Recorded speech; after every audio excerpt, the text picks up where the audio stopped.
The reality is we can't expect to show up on someone's doorstep and ask them to, create this long relationship with us without any context.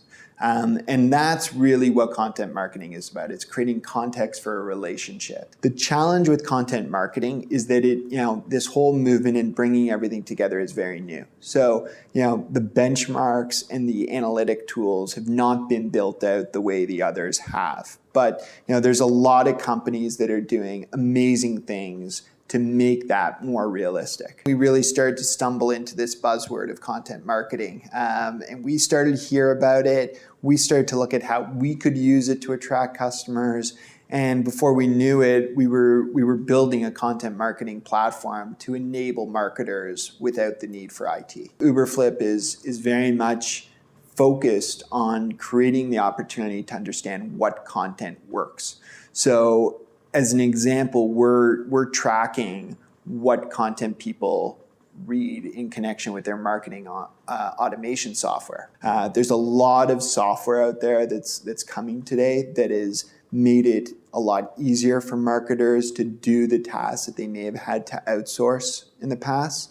And that can be anything from execution, creative at the outset, all the way down to analysis. I mean, there's great tools to understand your ROI, whereas we may have paid an e-consultancy firm, hundreds of thousands of dollars for feedback if we were an enterprise customer. So I think that's the first part that agencies have to understand, is that they have a much more empowered marketer today.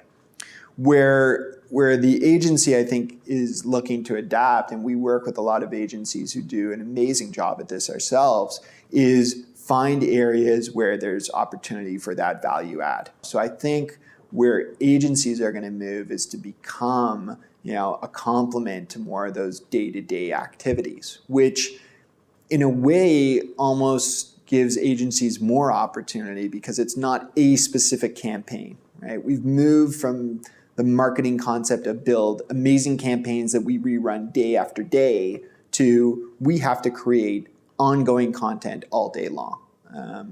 And I think that's something that a lot of brands are still struggling with today, is how do they pump out enough content to keep people entertained? When it does come time to a purchase, you're going to be top of mind.